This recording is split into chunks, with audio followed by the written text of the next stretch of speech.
inviting you. That's insane. And thank you for driving all the way down to the Campbell River and giving us your time. And I want to make sure I also thank Tanner's Books for being here and having copies of your books for sale. And I hope that you might be able to sign some afterwards. But Slickwater, Andrew's most recent book, deals with the fracking industry in detail.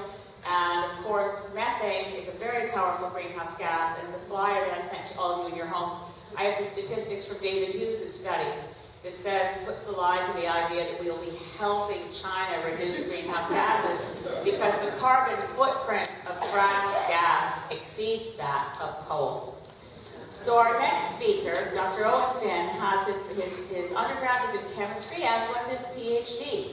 And then he had a master's in business administration and international business and was a partner for many years in KPMG. So as a retired partner in KPMG, it's as if the public hired him. We're very lucky because as a volunteer for the last 2 years, he's been researching this industry, the climate issues, the safety issues, the environment issues, and the economics. And I know we've been privileged to have him come to our community before. I can only thank him so much for leaving Bowen Island to come to Vancouver Island. Thank you very much.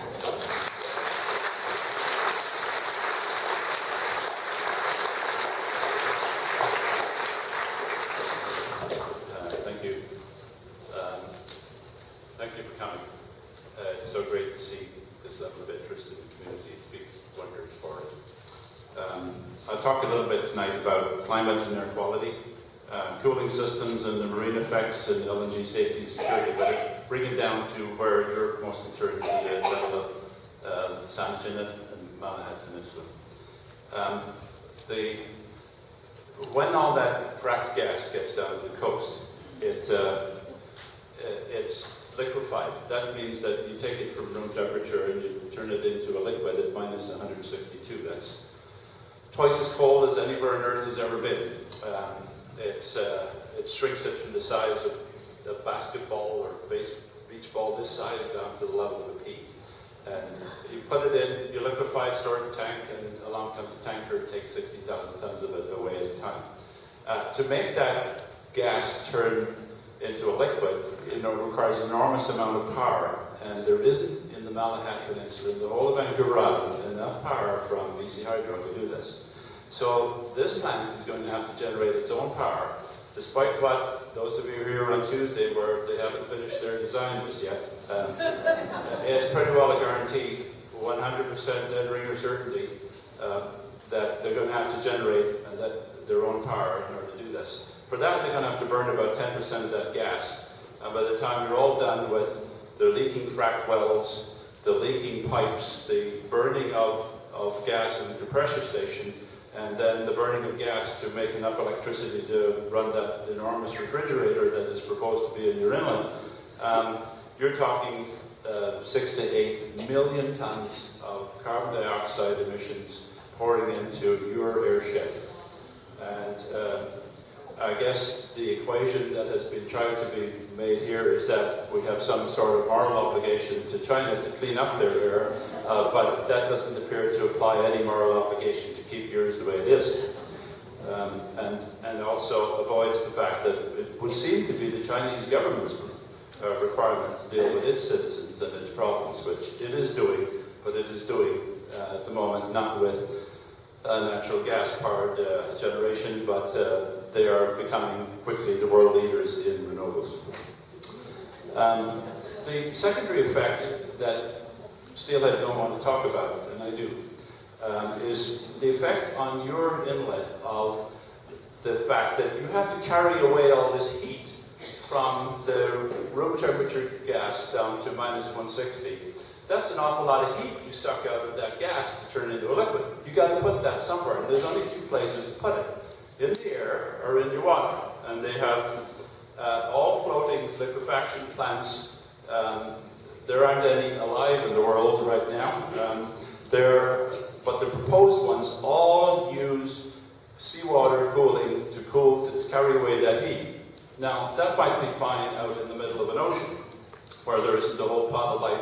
But in a closed inlet tied up to the shore, in an inlet that does not circulate its water more than once a year, sucking in 21 or 22 Olympic-sized swimming pools of water every hour of every day for 25 years and poisoning it with bleach, running it into a boiling state, and blowing it back out into your inlet with this biocide added is going to kill the marine life in your inlet. Dead, stone cold, or 10 degrees warmer than it used to be. The windsurfers might appreciate, but the fish will not.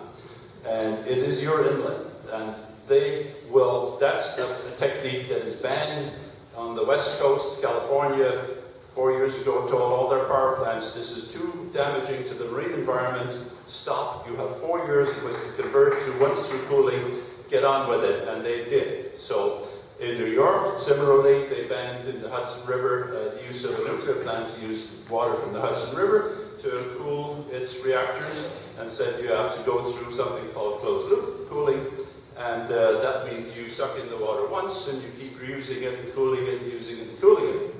That technique is much less damaging to the marine organisms in the inlet.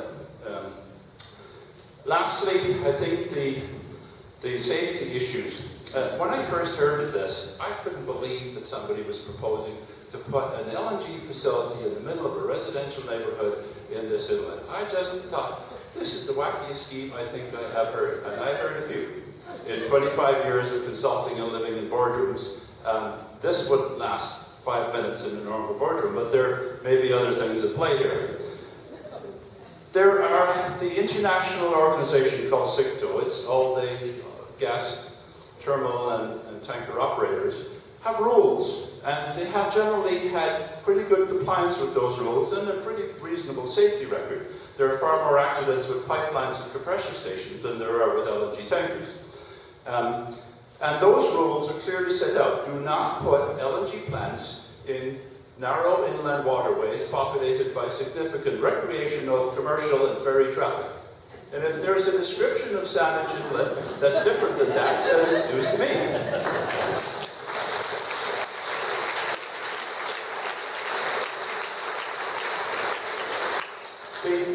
The other odd thing is that it's a floating facility, and it's going to require a pipeline running from Cherry Point, Washington, 75 kilometers along the undersea floor, right past the ferry terminal and into your inlet of undersea pipeline. And I go, floating facility, undersea pipeline, why don't they just move the floating facility over to where it came from at Cherry Point, Washington? And that has to do with the fact that the US has regulations, and we are attempting to turn BC into a third world country and not call BC anymore, but British Columbia anymore, but bribery and corruption.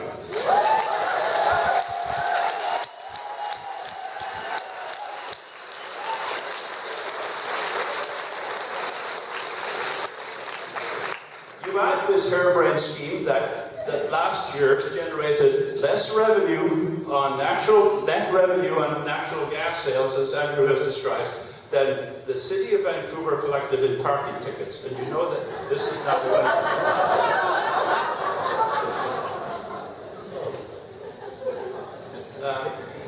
I think in 25 years, I've looked at a lot of business cases. I charge clients a lot of money for my opinion. And I don't think this would last 15 minutes in a boardroom, or certainly a banker would throw this thing out. But there are reasons for this that we do not see. And I think it's largely associated with the fact we have no regulations, and these proponents know it. And they are abusing you. And the tax incentives that have been dished out to them mean that this claim that if we don't do this industry, our hospitals will close and our teachers will be on the street is absolute rubbish. And the quicker you tell this government that, the better. Thank you.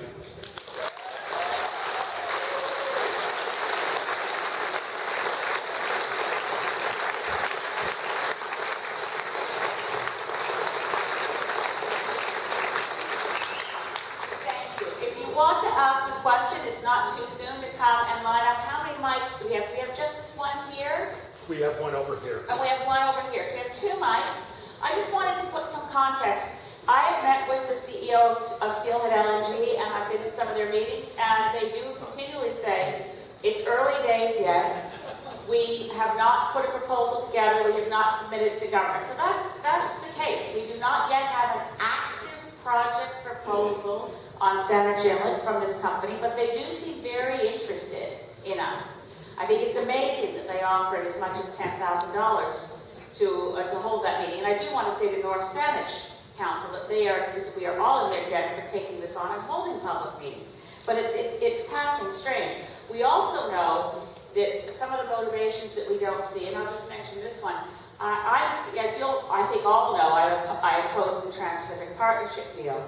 And one of the reasons is that it extends investor state rights, which is the right of a company from another country to bring arbitration cases against Canada. For the first time, it would extend it to Malaysia. So that if we changed up the deals that the current provincial government has made with Petronas, they would have the ability, if we ratify the TPP, to bring charges against Canada for depriving them of their expectation of profits here, even if their expectation of profits are as loopy as the ones you've heard so far tonight. So I'm going to ask anyone at the microphone to please, if you wouldn't mind, say your name, and if you want to direct your question to a particular person, please do so. You certainly are allowed to make a comment. This is a public meeting, but try to avoid doing what I'm doing and make a speech. Try to keep it short. Thank you very much.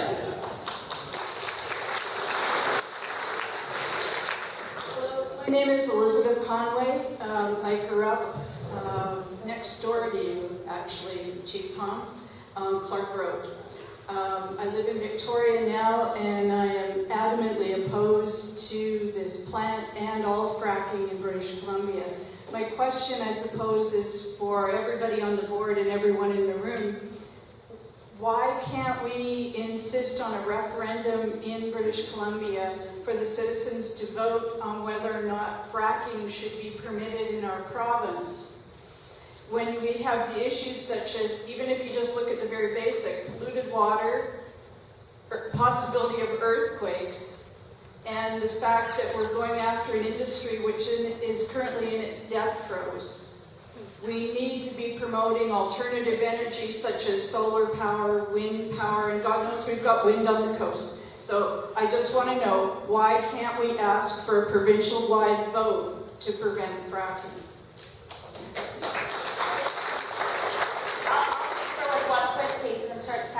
The current BC referendum law, as many of you will know from work on the HST and other things, is that you need to have signatures in every single constituency, in the provincial constituencies, to a large number to force a referendum.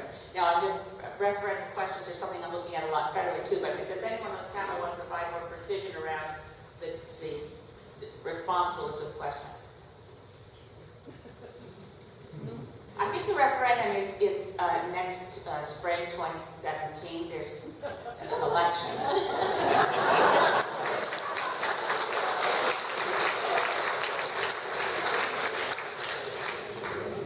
I think that's probably, you could have a referendum on this issue. The oil and gas industry will throw tens of millions of dollars into this province to prevent any moratorium. Or you can just hold an election and you can turf out the current folks at home. We have moratorium, by the way, in Quebec, Nova Scotia, and the moratorium in New Brunswick, which was brought about by an election, was just confirmed indefinitely by the New Brunswick government last week.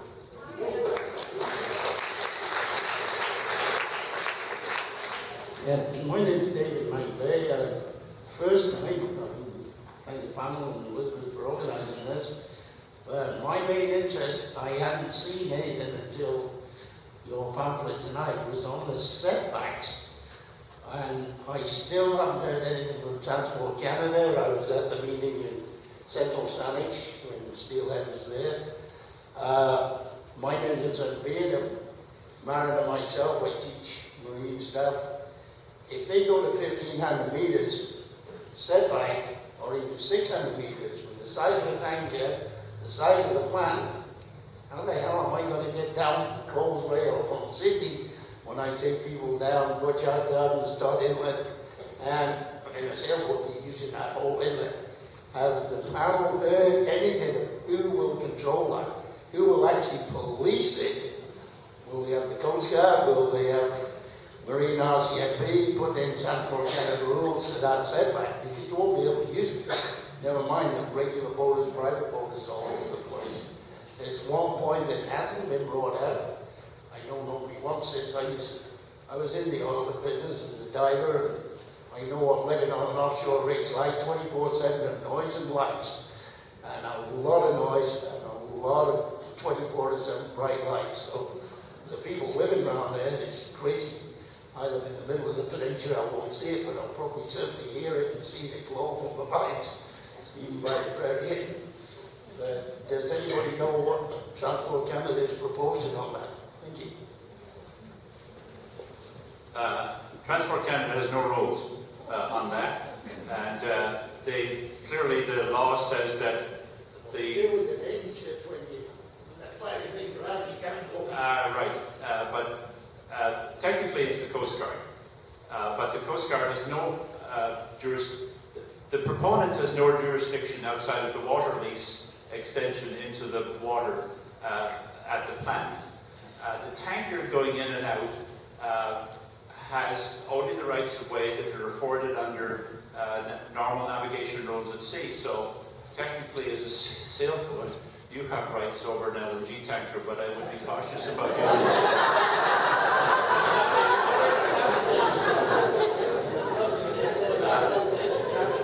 these tankers are 300 meters long, 60 meters wide, and 40 meters tall. They go at 8 to 10 knots because they're being so tall, any wind blows them off course, and in a narrow channel, steerage is really important. They will be accompanied by tugs who will probably act as the primary source of get out of my way, I'm coming through. They have no rights to do that on the open ocean, but that's effectively what, at the moment, the scene will be. Yeah, I can just add that because of the threat of terrorism, which was mentioned, I think mostly Chief Don Tom referred to it. I know that on the U.S. side of the border, because for years I was involved when I was with Sierra Club of Canada in a fight against, believe it or not, it was in the state of Maine, and New Brunswick and Nova Scotia politicians and communities were organizing against a proposed LNG plant that was defeated in Passamaquoddy, Maine. One of the reasons it was defeated was that it was very clear that the U.S. government, for military purposes, would require a 1.5 meter setback zone, 1.5 kilometer setback zone, in all directions around that LNG tanker as it moved. So no fishing boats, no ferries, no commercial vessels, and it would be enforced by the U.S. military. So that was one of the concerns that shot down that proposal for a Passamaquoddy LNG terminal. The most recent update I have from Transport Canada is that they are working on developing the rules, but I cannot get an answer from them as to timeline for when we can expect such rules. They do have rules on traffic lane. Yes, but no specific. They need to develop, and they know this in Transport Canada. They are not unaware that if an LNG industry comes to Canada, they will need regulations for required setback zones around tankers. They've not yet shared anything publicly for consultation. There's nothing yet as a draft regulation in the Canada Gazette. When I met with the CEO of Steelhead LNG, he thought that his best guess was that they might have to have 250-meter setback zones, but that's far less than would be required in most of the U.S. circumstances that I've studied. So it's an unregulated area now. It will be regulated because it is unsafe to move an LNG tanker around, and the terrorist threat is one part of it, but so is, of course, the risk of accident. Hello. Hello. Thank you for your answers and explanations. My name is Jennifer Vick, and I live in the area for more than 25 years. And welcome, Andrew, for moving to the island. And I have a question that you might be able to explain simply to me and to the audience. And the chain of energy, the energy chain that starts at Site C and then goes to BC Hydro and then goes to some fracking refineries, I believe, or something, and then that somehow gets hooked up with Fort McMurray and the tar sands. Can you explain that loop a little? It's a simple loop, but it's obscured by all their smoke and mirrors.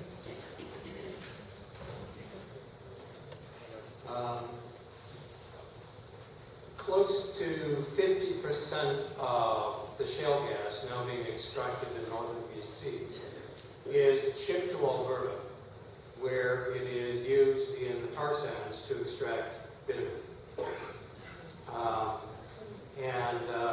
Also there's a fair amount of condensate, natural gas condensate, which is almost like a gasoline-like substance, which is needed in the tar sands as well to dilute bitumen so you can move it through a pipeline. Most of the companies operating in northern BC, of course, operate in northwestern Alberta as well. Energy, the Site C dam, which is currently under construction, and is really a $9 billion boondoggle, which you will all pay for dearly in higher electrical prices, is completely unnecessary. But to Christy Clark, it is necessary in the sense that it will provide electricity for a number of fracking operations up there. It could also potentially provide, again, subsidized electricity for LNG terminals if they were to be built. So all of these things are connected. Is there anyone else in the panel want to add to that? I thought you were going to say something. 25% of it is exported south of the border, and another 25% you and I burn to heat our houses and cook our food. But 50% of it goes to sweat tar out of tar sands. Site C, some estimates have it that it will cost 15 cents a kilowatt hour to generate. In other words, that's the cost of Site C electricity. The province has recently done a deal to sell it to LNG facilities at 8.3 cents. So, as Andrew says, I think the economic development program for this province begins to resemble an issue of Mad Magazine.